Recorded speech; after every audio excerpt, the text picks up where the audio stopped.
अस्सलाम वालेकुम नाज़रीन, कासम अली शाह फाउंडेशन के हेल्थ सेगमेंट में मैं हूं आपका मेज़बान डॉक्टर AR माडा। नाज़रीन, आज जो गेस्ट हमारे साथ तशरीफ़ फरमा हैं जिनका नाम है डॉक्टर ज़ारा किरण, एमफिल फिजियोलॉजी में कर रही हैं और इसके साथ साथ फैमिली मेडिसिन में MCPS कर रही हैं। तो आइए वेलकम करते हैं। अस्सलाम वालेकुम miss, welcome to the programme. बहुत शुक्रिया कि आज आपने टाइम दिया हमारे प्रोग्राम में आई।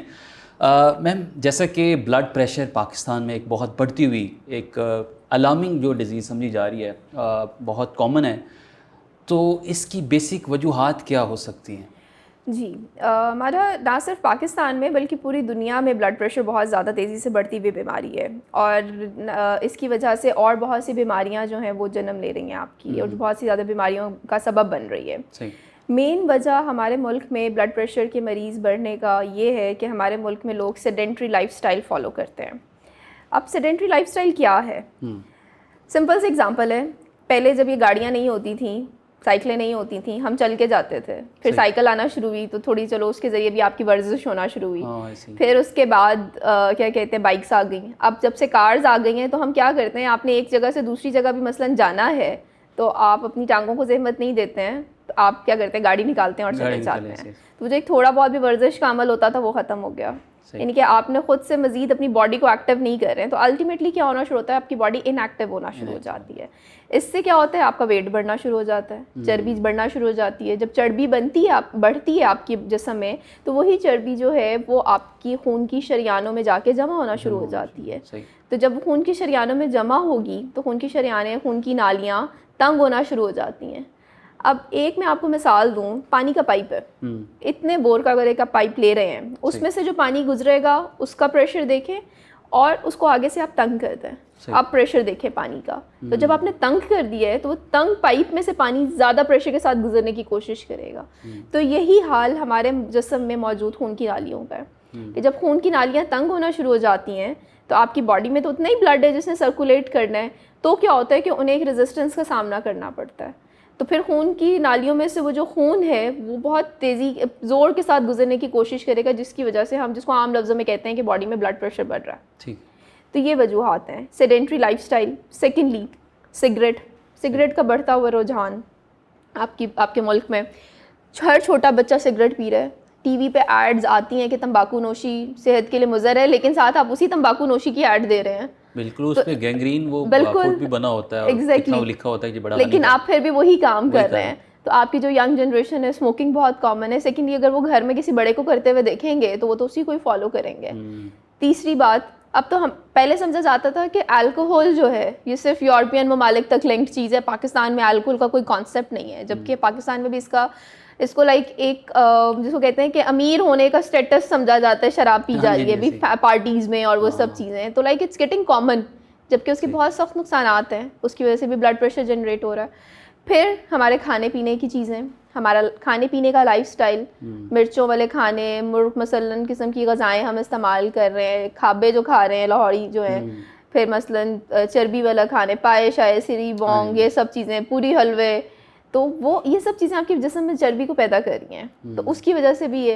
फिर आप प्रोसेस्ड मीट्स ले रहे हैं, आप ये टीके लगे हुए, इंजेक्शंस लगे हुए, ब्रायलर आपके मुल्क में आ गए हुए हैं, सब तरफ ही आते जा रहे हैं, जो कि उनके अंदर स्टेरॉइड्स के सबको पता है कि इंजेक्शंस लगाए जाते हैं, जो कि अल्टीमेटली और बहुत सी बीमारियों का सबब बन रहे हैं। तो आपकी ये सब चीज़ें हैं आपके मुल्क में जो कि सुनने में बड़ी अच्छी लगती हैं, खाने पीने में भी हमें अच्छी लगेंगी, लेकिन अंदर ही अंदर वो आपके सिस्टम को ख़राब कर रही हैं। अच्छा, ये किस एज में ज़्यादा कॉमन होता है ब्लड प्रेशर? देखिए, अगर आप मेल्स एंड फीमेल्स के हिसाब से बात करें तो यूजुअली जो मेनोपॉज से पहले वाला पीरियड होता है फीमेल्स के अंदर, लाइक 55 साल की उम्र से पहले वाला जो होता है, उसमें फीमेल्स में ब्लड प्रेशर ज़रा कम होता है। क्यों? क्योंकि उनके अंदर हार्मोन्स होते हैं जो कि उसको प्रोटेक्टिव रोल प्ले कर रहे होते हैं ईस्ट्रोजन का। उसके बाद मेल्स के अंदर तो ये चल ही रहा होता है तकरीबन, शुरू में भी ज़्यादा होता है, हाँ, बाद में जाके थोड़ा सा कम होना शुरू होता है, लेकिन फीमेल्स में आफ्टर द एज ऑफ 55 इसका इंसिडेंस ज़्यादा हो जाता है, क्योंकि उनका वो प्रोटेक्टिव इफेक्ट ख़त्म हो जाता है। इसकी बेसिक या बड़ी वजूहात में अगर देखें तो वो क्या वजूहात हो सकती है? बड़ी वजूहात जैसे मैंने आपको बताया कि लाइफस्टाइल आपकी ये जो आदात है, रिस्क फैक्टर्स हैं आपके, स्मोकिंग है, अल्कोहल है, ये सब चीज़ें आ रही हैं आपकी। अनहेल्दी लाइफस्टाइल आपका, आप बैठे हुए हैं काउच पोटैटोज़ में, एक टर्म यूज़ करती होती है हमेशा अपने स्टूडेंट्स के लिए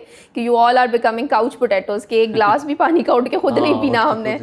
तो ये इस ट्रेंड को ख़त्म करें, चलें फिरें, हल्की फुल्की वर्जिश करें, ताज़ा फ़िज़ा में सांस लें, ताकि आपकी बॉडी भी ताज़ा फिज़ा में सांस ले सके। अच्छा, जैसे आपने बात की कि हमारा जो लाइफस्टाइल है वो सेडेंटरी लाइफस्टाइल है, वो लोग जो इस दौर में देसी घी का इस्तेमाल करते हैं या देसी घी इंटेक कर रहे होते हैं, उनका लाइफस्टाइल सेडेंटरी है, तो वो किस हद तक उनके लिए देखिए वो सारा देसी घी जो है या जो इस किस्म की वो चिकनाई इस्तेमाल कर रहे हैं, वो अल्टीमेटली क्या हो रही है, उनकी बॉडी में जाके इकट्ठी होना शुरू हो रही है। देखिए उसको वो यूटिलाइज नहीं कर रहे, उसको बर्न नहीं कर रहे अपनी कैलोरीज को। अल्टीमेटली क्या होता है, फिर आपकी बॉडी में वो फैट की फॉर्म में जमा होना शुरू हो जाती है, और वो फैट फिर आपकी बॉडी में मुख्तलिफ जगहों पर जाके स्टोर होना शुरू होता है, जिसमें आपके ब्लड वेसल्स हैं, आपकी बॉडी में डिफरेंट ऑर्गन्स हैं, स्किन के नीचे जमा हो रहा है, जैसे मोटापा भी हो रहा है। तो ये सब चीज़ें हैं इसके अंदर।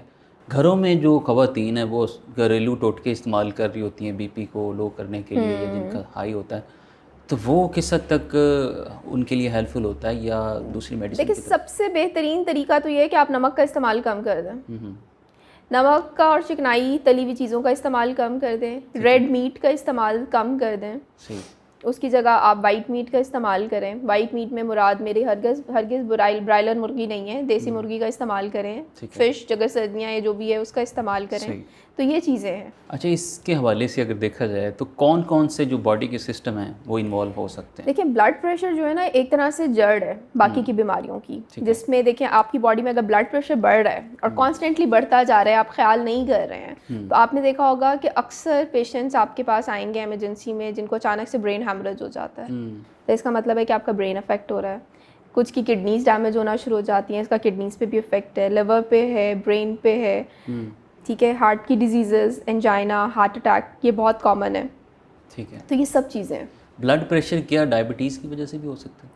डायबिटीज़ इटसेल्फ एक ना सिर्फ एक बीमारी बल्कि इसको एक रिस्क फैक्टर के तौर पे भी लिया जाता है, क्योंकि डायबिटीज़ भी आपकी बॉडी के अंदर तमाम बाकी के सिस्टम्स को अफेक्ट कर रही होती है। तो उसकी वजह से आपके ब्लड वेसल्स भी अफेक्ट होते हैं, आपकी यानी कि खून की नालियाँ, शरियानें वगैरह सब अफेक्ट होती हैं, तो उससे अल्टीमेटली ब्लड प्रेशर भी होता है। ठीक है, उसमें वो रोल प्ले करती है अपना। तो इससे बचाव के लिए क्या हिफाजती तदाबीर होनी चाहिए? हिफाजती तदाबीर यही होनी चाहिए कि एक तो आप अपना ख्याल रखें, अपने लाइफस्टाइल का ख्याल रखें, डाइट का ख्याल रखें।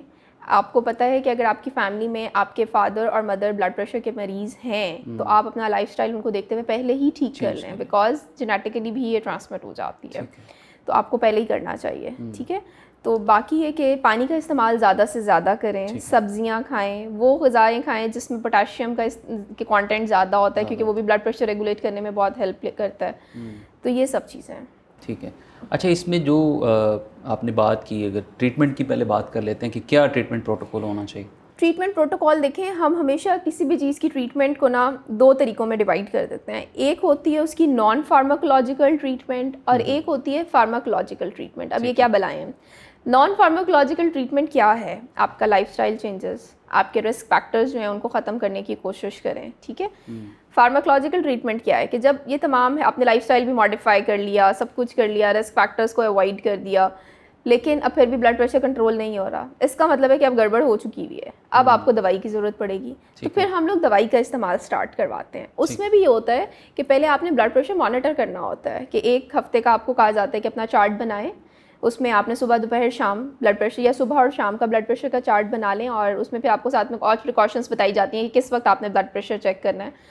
उसके बाद आप वो अपने डॉक्टर के पास जब लेके जाते हैं तो डॉक्टर उसमें ट्रेंड देखता है, एवरेज निकालता है, मीन एक ब्लड प्रेशर निकालता है, उसके अकॉर्डिंगली आपको मेडिसिन सजेस्ट की जाती है। स्टार्टिंग में हम यूजली एक मेडिसिन से स्टार्ट करते हैं, फिर उसके बाद अगर उससे भी नहीं कंट्रोल हो रहा फिर हम डबल थेरेपी पे चले जाते हैं, समटाइम्स ट्रिपल पे, और फिर क्वाड्रिपल पे भी 4 दवाइयाँ भी इकट्ठी इस्तेमाल करके दी जा सकती है। तो इट डिपेंड्स कि आपका ब्लड प्रेशर किस कैटेगरी में पहुंच चुका हुआ है, किस क्लास में फॉल कर रहा है। वो हजरात जो बगैर डॉक्टर के मशवरे से मेडिसिन ले रहे होते हैं, अगर किसी को पेन होती है तो वो डिक्लोफेनिक सोडियम भी इस्तेमाल कर रहे होते हैं, तो वो कितना हार्मफुल है? देखिए, आपको कभी भी डॉक्टर के मशवरे के बगैर दवाई इस्तेमाल नहीं करनी चाहिए। मसलन अगर आप ब्लड प्रेशर की दवाई अपनी मर्जी से इस्तेमाल करना शुरू कर दी है और साथ में आप डायबिटिक पेशेंट भी हैं, आपको शुगर भी है, जी। तो बहुत सी ब्लड प्रेशर की ऐसी दवाइयाँ हैं जो कि शुगर के पेशेंट्स में आप नहीं दे सकते, वो उसके अंदर मजीद शुगर के लेवल को बढ़ा देंगी। ये बात आपको एक डॉक्टर ही बता सकता है। वो आपको उसके अकॉर्डिंगली असेस करता है कि आपकी इस बीमारी के साथ, ब्लड प्रेशर के साथ आपको और तो कोई मसले मसाइल नहीं है, आपको कोई किडनी का इशू तो नहीं है, आपको साथ में कोई शुगर का मसला तो नहीं है, दिल के और मसले तो नहीं चल रहे, उसके अकॉर्डिंगली वो आपको दवाई सजेस्ट करेगा। तो कभी भी घर में खुद से या किसी के कहने पे कि भी फलाने बंदे को ब्लड प्रेशर था तो वो ये दवाई खाता था, मैं भी यही दवाई इस्तेमाल कर दूंगी, या फिर हम लोग तो सब मशवरे देने में माहिर हैं, उसने कहना कि भी मैंने भी ब्लड प्रेशर होया सी, मैं ए गोली खादी सी, तू तुसी भी भी अद्धी गोली तो शुरू कर दो। नहीं, ये बहुत एक जनरल चल रहा है, ट्रेंड चल रहा है हमारी सोसाइटी में, बिल्कुल।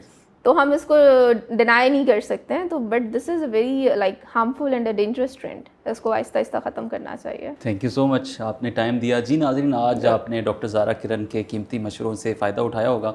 आज का जो प्रोग्राम अपने इख्तिताम को पहुंचा है, डॉक्टर ए आर माडा को इजाज़त दीजिए। अल्लाह निगहबान।